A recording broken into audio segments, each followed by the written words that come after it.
Et bonjour et bienvenue, vous ne rêvez pas, 4 mois après, nous y sommes. Ironsworn, le retour dans les terres de fer. Ça fait un petit moment, jeunes gens, qu'on ne s'est pas retrouvé pour du Ironsworn. La vie trouvant son chemin, les travaux également, les bébés pleurant. Voilà, c'était pas non plus un setup idéal pour pouvoir s'y remettre. Mais ça y est, on est de retour. Et là, en tout cas, le gros intérêt d'avoir fait des petits journaux vidéo comme ça m'est apparu, puisque 4 mois plus tard, je ne me rappelais plus du tout où je m'étais arrêté. Et le fait de pouvoir revoir comme ça une ancienne vidéo, ça m'a beaucoup aidé. Et du coup, véritablement, je ne regrette pas de m'être lancé en vidéo, surtout que, voilà, on a quelques irréductibles suiveurs qui m'envoient des petits messages, et merci à vous hein, de suivre les aventures de Soren, trépidantes. Voilà. On y retourne aujourd'hui. Petite session. Ah oui, alors, ce qu'il y a de nouveau, vous pouvez le voir en bas à droite de votre écran, puisque j'ai à présent un nouveau talent. J'ai dépensé mon expérience pour acquérir un nouveau talent. Et ce nouveau talent, c'est tout simplement Zivka, donc le PNJ que nous avons sauvé dans le camp de pillard. Eh bien, voilà, on a réussi à la ramener, on l'a soignée. Et à présent, je me suis dit que c'était peut-être une bonne idée de nous créer un petit compagnon Zivka, surtout qu'on a déjà un lien de plus un avec elle, qu'on s'était réservé à la création du personnage, avec un pillard, et donc ce sera elle. Donc voilà, Zivka est un nouveau compagnon. Je lui ai pris comme style, comme compétence, le frère de bouclier, je pense, quelque chose comme ça. Voilà, quand on fait un jet pour se battre, en gros, avec son compagnon, ou quand on fera face au danger avec lui, on aura plus un autre jet. Ça me semble pas mal. J'imagine bien Zivka comme une porteuse de bouclier. Ça peut être très très sympa à jouer, de jouer avec une porteuse de bouclier, surtout si moi je suis archer. Et d'autant plus que voilà, pour payer l'arc, je sais pas si vous vous rappelez, mais pour payer l'arc que j'ai fait construire en remplacement du mien, que j'ai perdu à la session, là en dernière session, eh bien, il faut que j'aille chasser une bête féroce, une bête redoutable. Et donc avoir Zivka avec soi, ça peut pas être mauvais. Voilà, ça c'est le petit changement. Normalement la fiche est bonne. Il y a eu pas mal de changements sur la fiche Roll20, c'est pas mal. Ça me permet de centraliser un petit peu tout. J'ai pas encore essayé les autres plateformes qui existent pour Ironsworn, il faudrait vraiment que je m'y mette, mais je manque de temps, donc du coup c'est vrai que c'est plus pratique pour moi d'avoir déjà tout là, ça me permet de rajouter ma carte derrière, etc., hein, des choses qu'on a déjà explorées. Mais voilà, il y a vraiment pas mal de plateformes qui existent pour Ironsworn, il faudra que je vous les mette en description, et il faut vraiment que je les teste parce qu'il y a des trucs très très très bien faits, notamment par les Français. Donc, ma geste, j'ai pas du tout avancé. Par contre, ça peut être intéressant maintenant que j'ai Zivka avec moi. Peut-être que c'est sur elle que je vais finir par écrire ma geste. Hein. Finalement, c'est peut-être sur le PNJ que j'ai rencontré que je vais écrire ma geste. Peut-être que ce PNJ va se révéler plus complexe, avec une histoire peut-être très fouillée. Ça peut être très intéressant. Ça pourrait être très intéressant. Alors, ma bête de rang redoutable. Je crois que c'est le troisième, hein, redoutable, il me semble. C'est pas le deuxième, c'est le troisième. Hein. Alors, ennemi redoutable, c'est ça, hein, c'est ennemi redoutable, 1 progrès par blessure, inflige 3 points de dégâts, ça va aller super vite. Alors, du coup, quel est le programme aujourd'hui? Zivka devrait se réveiller, voilà, elle va mieux, elle se réveille, elle va mieux, elle commence à reprendre des forces, il est fort probable que mon oncle Auric la convoque pour qu'elle dise ce qu'elle sait. Ce sera un moment voilà, intéressant pour commencer à faire rebondir l'intrigue, c'est ce qu'elle va révéler. Et il faudrait que je me prépare un petit peu à l'affronter cette bête. Il faudrait que je remonte un petit peu mon élan, hein, parce que là, démarrer un combat en redoutable à +2, sachant que c'est quelque chose que je prévois à l'avance, hein, d'affronter cette bête, elle ne me tombe pas dessus comme ça, j'ai moyen que j'essaie de me préparer un petit peu, d'accord? Notamment en allant gagner un petit peu de supply, de provisions. Voilà, on va essayer de mettre toutes les chances de notre côté, ce serait dommage de terminer l'aventure maintenant. Tout ça pour payer un arc, hein, je le rappelle. Dans les villages de Givremer, ça fait quelques jours que Zivka va mieux. Les cataplasmes qui lui ont été donnés l'aident à se remettre.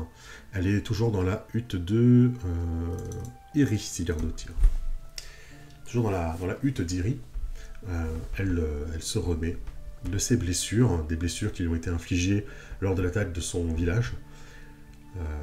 Elle sort très peu, elle sort de temps en temps juste prendre l'air devant la porte, l'air fait un petit peu frais comme ça, mais évidemment, Zivka n'est pas spécialement la bienvenue dans le village, étant donné qu'elle appartenait à la communauté de pillards qui nous ont attaqués plusieurs fois et qui ont pu causer 1 ou 2 morts, voire même 2 ou 3. Elle n'est forcément pas la bienvenue. Cependant, voilà, j'ai pu commencer à préparer le terrain, annoncer que ils ont été recrutés pour faire cela, qu'ils ont même été trahis. La trahison, promesse et trahison, c'est quand même quelque chose d'important dans les terres de fer. Et même des pillards qui se font flouer, qui se font trahir, éveillent quand même quelque chose chez les gens. Voilà, qu'on soit un criminel de la pire espèce ou qu'on soit l'homme le plus vertueux possible, on se doit de respecter les promesses qu'on donne. Et c'est ce qui peut amener un petit peu à laisser Zivka de côté, mais au moins de ne pas être agressif avec elle pendant qu'elle est dans le village. De mon côté, je vais aller reprendre le rôle qui était le mien, chasser, chercher des plantes pendant que je m'aventure dans la forêt. J'aime bien aller assez loin dans la forêt quand même. J'hésite pas à m'y aventurer un petit peu. Et je cherchais du bois pour me faire des flèches, des choses comme ça. Alors.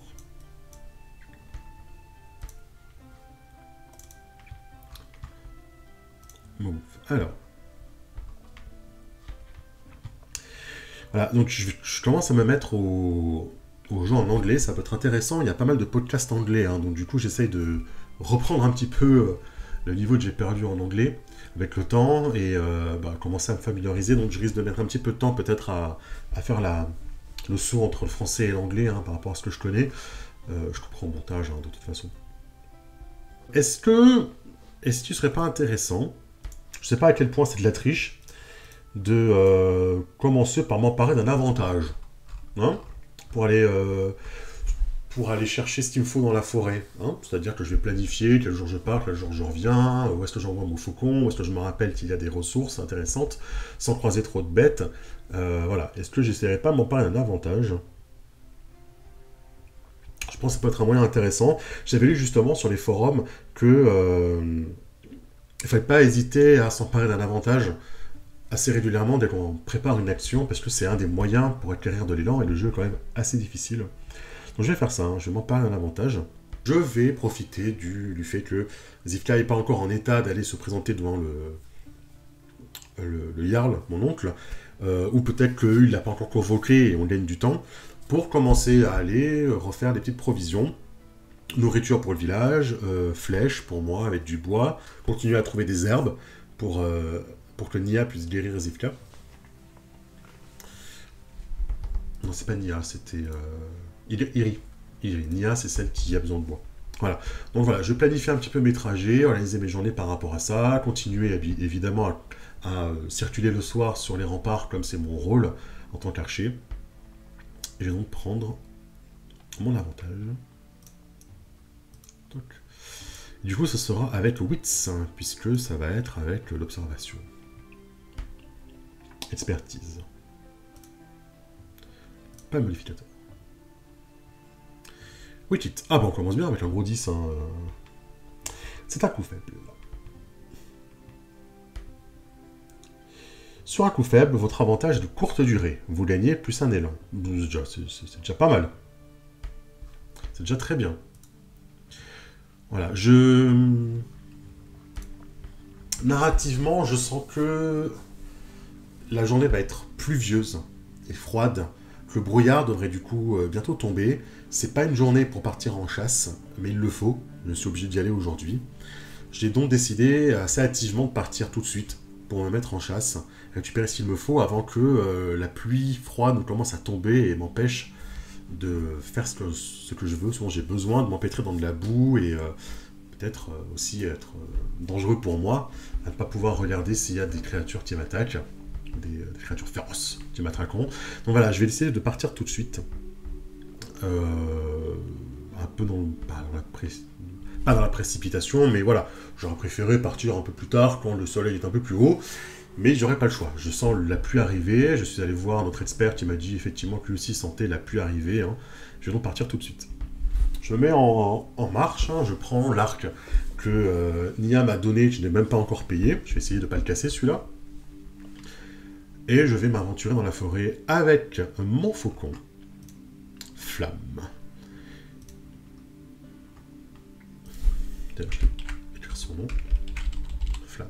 Donc voilà, je vais partir avec Flamme, et on va cueillir le pavot qu'il nous faut pour Iri, chercher s'il y a du bois intéressant que je pourrais marquer ou même récupérer tout de suite, et surtout chasser du lapin, chasser des petits rongeurs peut-être, trouver n'importe quoi qui permettrait de mettre un peu plus de viande ce soir dans le repas.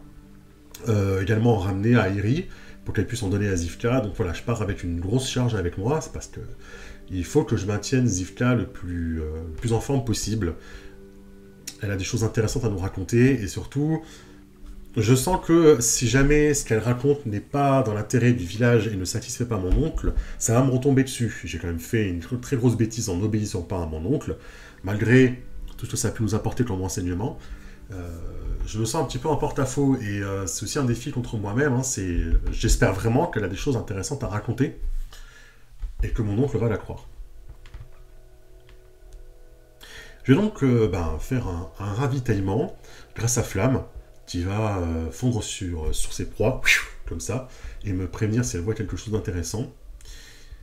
Je vais ajouter plus 1 à manger, du coup, pour resupply.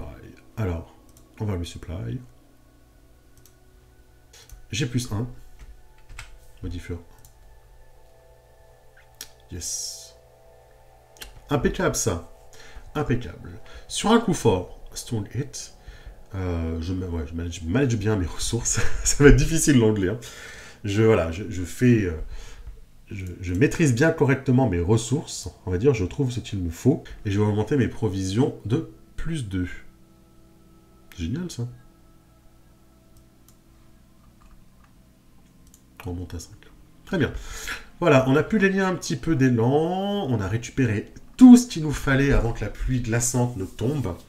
Et au moment où je sens les premières gouttes perler le long de mon front, s'insinuer dans mon petit col, je me dis qu'il est temps de rentrer. J'ai attaché les rongeurs que j'ai pu chasser avec Flamme. Je les accroche et je les balance par-dessus mon épaule. Je mets mon arc de l'autre côté. Je resserre un petit peu mes vêtements. Et je me mets en route pour rentrer. Je ramasse quelques morceaux de bois que je cale comme ça sous mon aisselle.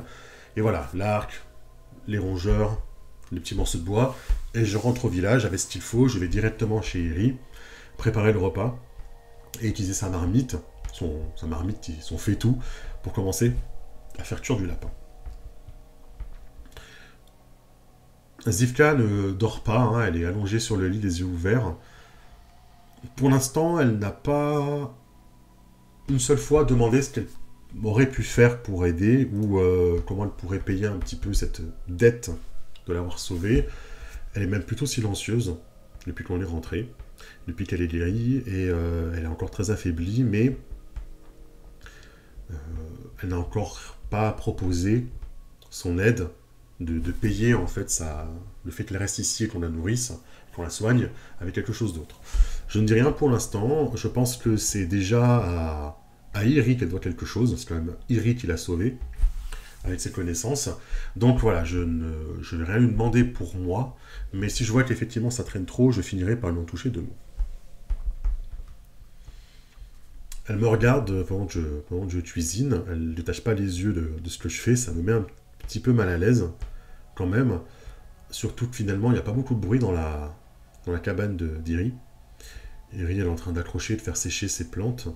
Je fais le repas, hein, je tourne un petit peu comme ça les morceaux de viande, hein, j'ai dépecé le lapin, j'ai enlevé la chair, et je l'ai mis à cuire. Iri va garder les os hein, du lapin comme elle fait d'habitude, hein, elle s'en sert pour des choses un petit peu étranges. Elle a une sorte de connexion avec les dieux, Iri. Ça explique peut-être... Iri, c'est même quelqu'un qui est à peine plus âgé que moi, mais qui a l'air d'avoir 10 ou 15 ans de plus, en fait. Et c'est un petit peu, fait un petit peu partie de son personnage en fait. Voilà, elle est rebouteuse, arboriste, elle semble avoir une connexion avec les dieux. Et je me suis habitué, et le village s'est habitué à son excentricité. En tout cas, elle va garder les pattes de lapin, elle va en faire quelque chose avec les os de lapin, je ne sais pas. Elle fait souvent des colliers, des choses comme ça, des talismans. Donc j'allais se faire, hein. C'est une façon aussi hein, pour moi de rembourser le fait qu'elle héberge quelqu'un chez elle toute la journée. Je fais le repas, on va commencer à manger, et c'est à ce moment-là que on frappe à la porte. Et avant même qu'on précise d'entrer, la porte s'ouvre. C'est un des gardes du village qui vient nous dire que mon oncle nous attend. Il attend Soren et la pillarde, on va même préciser. Auric va demander des comptes, et on va espérer que tout ce qu'on va dire va le convaincre, hein. Va le convaincre de l'importance de ce qui se passe, et en tout cas, Zivka m'a fait comprendre qu'il y avait plus de choses qu'elle savait et qu'elle ne révélerait qu'à mon oncle. J'ai hâte de savoir ce qu'elle va nous dire. On se met en route.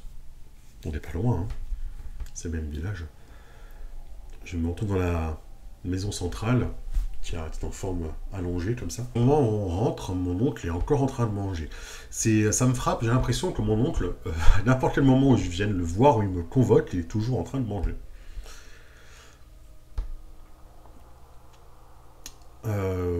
Aujourd'hui, il mange également un peu de gibier avec des légumes qui sont bien cuits, presque bouillis d'ailleurs, hein. Il a l'air de vouloir manger assez vite. Autant la dernière fois que je l'avais vu, qu'il m'avait convoqué, il prenait tout son temps pour manger, et de façon un petit peu sale même d'ailleurs. Autant aujourd'hui, j'ai l'impression qu'il va manger assez vite, il a beaucoup à faire. Tant mieux, hein. Tant mieux, plus je le vois en activité, et mieux c'est, vu que je sais que Nésus, le guerrier du village, n'hésite pas à remettre en cause la façon dont Aurich gère le village, surtout avec les derniers événements. Donc de le voir être en action, pour moi, c'est une très bonne chose à faire. Il va continuer à manger un petit peu alors qu'on est là. Zivka ne bouge pas. Mon oncle, Auric, va finir par la regarder.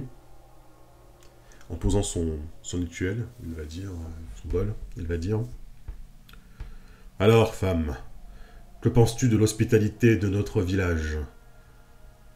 Ne sommes-nous pas des personnes pleines de cœur? Elle va hocher la tête. Elle va dire: c'est effectivement très sympathique de votre part de m'avoir soigné. Et pour cela, je remercie le village de Givremer pour son hospitalité. Oui, cela aurait été extrêmement dommage. Effectivement, qu'une bande de pillards ne nous brûle pas entièrement vifs, qui ne pille pas toutes nos ressources. Je vous aurais bien vous faire quelque chose de meilleur à manger, mais il se trouve que nos réserves nous ont été volées plusieurs fois dernièrement. Une sombre histoire. Mais je ne vais pas vous ennuyer avec ça. Je tique un peu avec... je fais un petit bruit de la bouche parce que je suis assez mal à l'aise. J'aime pas ce qu'il fait, en fait, d'attaquer comme ça directement par des reproches, hein, par ses insinuations, mais en même temps, je ne peux pas lui en vouloir. Il a en face de lui le membre d'un petit peuple, hein, d'une communauté qui ne s'inquiétait pas de savoir comment nous on allait passer l'hiver, hein, avec tout ce qu'il nous prenait. Elle ne répond pas, en tout cas, elle encaisse le coup. Bien. Peut-être as-tu des choses intéressantes à nous révéler, mon neveu qui semble avoir une haute opinion de toi pour une raison qui m'échappe encore. Nous a indiqué que tu aurais peut-être quelque chose à nous dire sur les attaques que nous avons subies. N'était-ce pas ta communauté qui était derrière tout cela? Je la vois qui ravale sa salive. Elle tremble un tout petit peu, mais je pense que c'est plus dû au fait qu'elle soit encore un petit peu faible. Mais malgré cela, elle semble avoir une stature et une façon de se tenir qui tient presque de la Je dirais pas de la menace, mais je dirais de la fierté. Elle ne semble pas être se sentir coupable ou se sentir agressée accablée plutôt par tout ce que mon oncle lui dit. Au contraire, elle prend tout ce qu'il lui dit semble la renforcer, comme si ça lui redonnait de la force. Et elle se construisait dans cette adversité.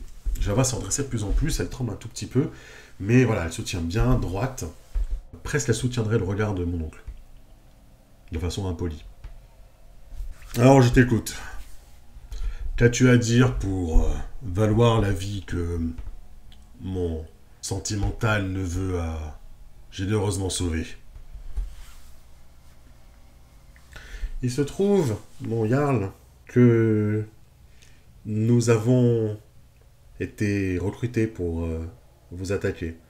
Voyez-nous comme des mercenaires si vous le voulez, mais je n'étais pas dans le pouvoir décisionnaire de ma communauté, mais il ne m'a pas empêché d'être au courant de ce qui s'est tramé. Nous sommes un village de Zétion, un village, et ravale un petit peu, peut-être une petite émotion comme ça. Nous étions un village qui se voulait un refuge pour les personnes qui ont été chassées de chez elles, qui n'avaient plus d'endroit où aller. Les parias, les personnes qui ne trouvaient pas leur place. Nous avons fait de notre mieux pour trouver un endroit où nous mettre, mais nous sommes dans des terres difficiles. Et va au fait, immédiatement, femme, tu me donnes mal à la tête. Le coupe mon oncle. Elle se redresse à nouveau en inspirant fortement, elle le regarde assez intensément. Je sais qu'un autre village nous a recrutés pour vous attaquer, afin de vous affaiblir. Ils nous ont donné ce dont nous avions besoin, et on ne peut pas refuser ce genre de choses. Vous comprendrez bien. Nous devions mener quelques attaques, vous prendre quelque chose, de la nourriture, des ressources, peut-être brûler quelques maisons en bordure. Après, s'il y a eu des morts, ça ne faisait pas partie du programme, et en cela, les personnes qui ne sont pas revenues l'ont fortement mérité. Je ne vais pas pleurer sur les meurtriers.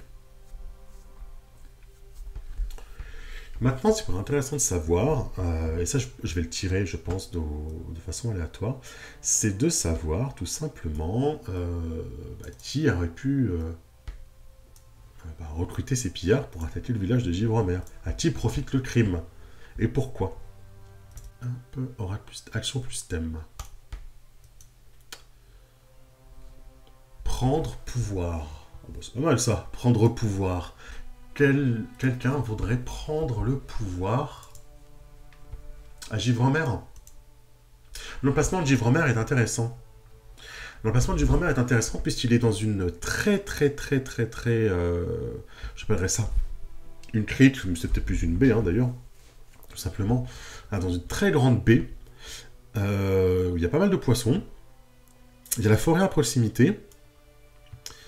Il n'y a pas de village non plus tous les 2 km, donc c'est une très bonne zone à l'embouchure comme ça, proche des îles, et qui donne ensuite également accès aux terres à l'intérieur, à la bordure de forêt. Le marais est assez loin, on sait que le marais c'est pas l'endroit le plus accueillant. Déjà que les terres sont pas accueillantes beaucoup, le marais encore moins. Donc voilà, ça pourrait être une chose intéressante. Voilà, la carte version satellite. Mais effectivement, voilà, c'est une zone de fin de forêt. Voilà. Embouchure.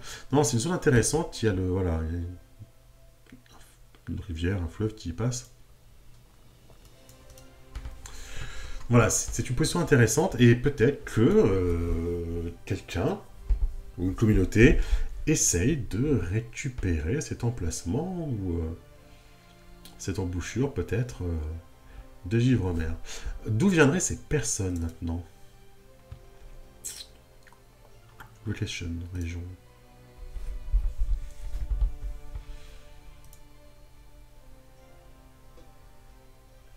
Ça pourrait venir des îles barrières. De cette zone-là peut-être. peut-être par ici, ça pourrait être intéressant. Donc, soit une communauté qui est par ici, qui du coup est un petit peu bloquée parce qu'on est au nord.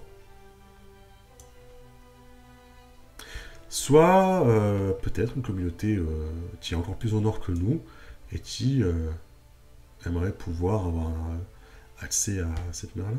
J'aime bien l'idée que ça vienne plutôt de ces îles-là. J'ai beaucoup plus d'idées à propos de ça. Je pense qu'on va partir là-dessus. Et comment s'appelle ce village? On va le tirer au sort et après on le fera en roleplay. J'aime bien le mot grès, ça peut être sympa, le grès.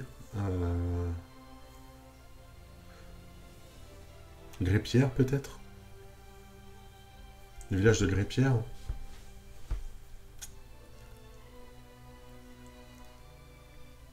Grès-Pic. On va mettre le village. Alors, petit village. Pas le village.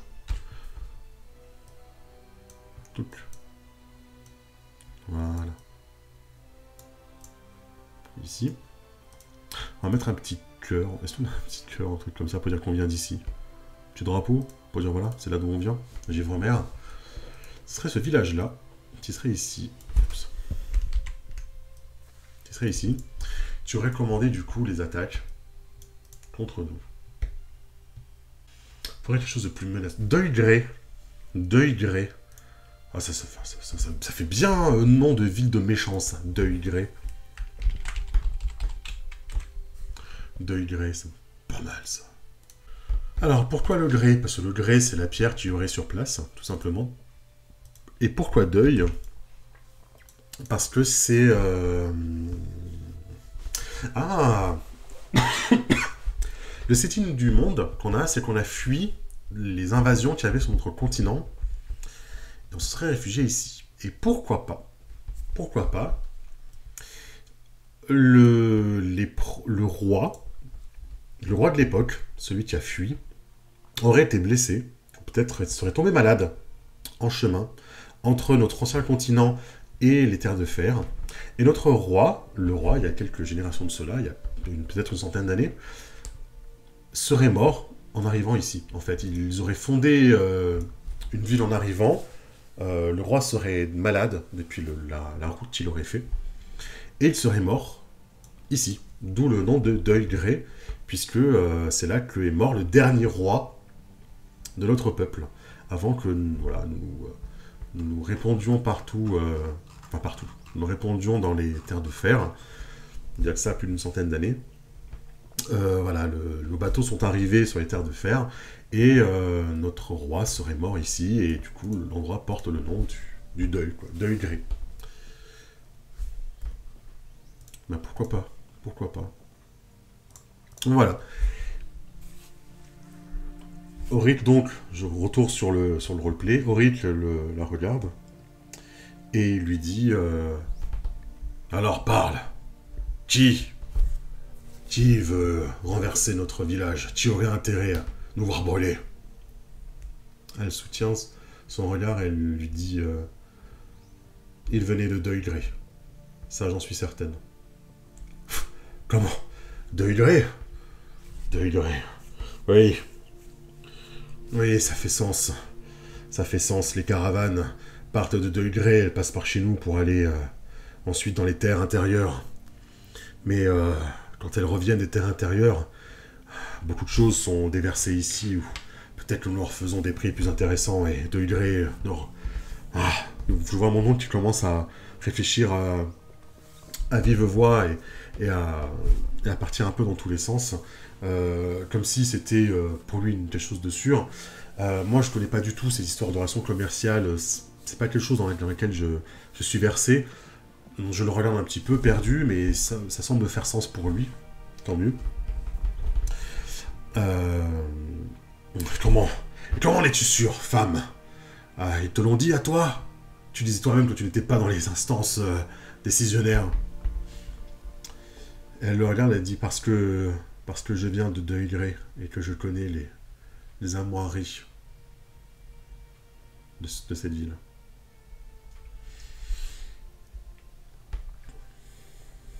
s'assoit, il tient sa tête comme ça et il finit par dire partez, je dois réfléchir à présent. Elle salue, je salue, et nous quittons la pièce, nous quittons la maison. Je sens que elle a l'air assez satisfaite de cette révélation, en tout cas, et c'est vraiment la dernière carte qu'elle jouait. La porte s'ouvre à fracas, elle dit jure-le-moi, jure-le-moi, crie mon oncle. Nous sommes en bas des marches, nous étions presque sur la place du village, et tout le monde s'arrête un seul coup de faire ses occupations. Tout le monde se retourne vers Orit, qui semble furibond. Il porte même une dague qu'il pointe en direction de Zivka. Jure-le-moi. Et sans vraiment montrer plus d'appréhension de ça, elle s'approche doucement de lui, elle me pose sa main sur la dague, elle le regarde, elle dit je dois la vie à votre neveu. Alors je n'ai aucun intérêt à vous mentir. Je le jure sur le fer. Et elle retire sa main, et c'est évidemment ça lui entaille du coup la paume. Il y a du sang qui commence à tomber, et du sang qui reste sur la lame. Elle a de son côté juré sur le fer et sur le sang que ce qu'elle a révélé, en tout cas, est la vérité, que le village de Deuilgré, le grand port de Deuilgré, a comploté contre nous pour assurer notre perte, peut-être pour des raisons commerciales, on ne sait pas encore. En tout cas, il va nous falloir prendre des décisions et voir comment nous pouvons agir contre cela. Je n'ai pas dit un mot de tous les échanges qu'il y a eu. De toute façon, je n'étais que la caution du village pour mon oncle, en tout cas. Et je n'ai pas trouvé vraiment quoi dire, ça s'est passé extrêmement vite. Finalement, la plus grande révélation a été faite assez rapidement. Et voilà, on se retrouve chassés, les gens nous regardent de façon extrêmement étrange. D'autant plus quand ils voient le sang de la main de Zivka couler. Du coup, je vais la prendre par le bras qui tient la main qui saigne, et je vais la guider par derrière l'épaule. Je vais la ramener de toute façon chez Iri. Et je vais commencer à lui soigner sa plaie, tout simplement. Elle va s'asseoir au même endroit que d'habitude, le regard un peu dans le vide. Et je vais commencer à soigner un peu sa plaie, à entourer sa main avec un bandage. Sans rien dire de plus. À ce moment-là, je me dis que voilà, elle a fait ce qu'elle devait faire et elle va certainement repartir à présent. Elle l'a dit elle-même, c'était un village de personnes qui avaient, pas forcément dehors la loi, mais de personnes qui n'avaient pas de lien, qui ont quitté leur village, qui ont été bannies peut-être. Et elle a révélé qu'elle venait de Deuilgré, sans en dire plus que cela. Et je me dis qu'elle va certainement reprendre sa route, chercher une autre communauté. Quelque chose comme ça, du moins pas Givremer où elle a la réputation qui lui colle aux chaussures. Et le regard toujours dans le vide, elle va finir par prononcer tout ce que j'ai dit est vrai. Ne crois pas que je ne tienne pas à la vie, je suis reconnaissante de m'avoir sauvée. J'ai encore des choses à accomplir et je n'aurais pas pu le faire sans ton aide. Je te serai reconnaissant jusqu'à ce que je paye ma dette envers toi. Je vais relever le visage vers elle, je lui dis, je n'attendais rien, si je l'ai fait, c'est pour le bien de mon village. Je baisse un peu la tête parce que je ne suis même pas convaincu, j'ai essayé de la sauver bien avant de savoir qu'elle avait des informations à me révéler. Bien que je n'aurais pas su quoi faire vraiment si je l'avais sauvée et qu'elle s'était juste révélée être une pillarde agressive. Mais je ne me sentais pas de laisser quelqu'un là-bas mourir sur les décombres. Ma décision est prise, dit-elle. Jusqu'à ce que je rembourse ma dette envers toi, je te suivrai et je ferai tout pour qu'il ne t'arrive rien. Quand j'estimerai que j'ai remboursé ce que je te dois, la, la vie, l'entretien et la confiance, alors je reprendrai ma route. Cela peut être demain comme cela peut être dans plusieurs années. Ça, je ne le sais pas. Seuls les dieux pourront nous le dire.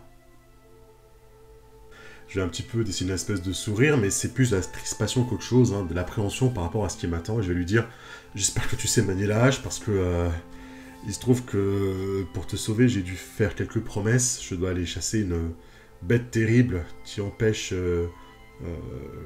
nos bûcherons d'étendre leur activité. J'espère que tu seras capable de m'aider pour ça. Et là, elle va arrêter de regarder dans le vide, elle va planter ses yeux dans les miens, elle va dire une hache, peut-être pas. Mais je manie le bouclier comme personne. Et je serai avec toi pour le faire alors.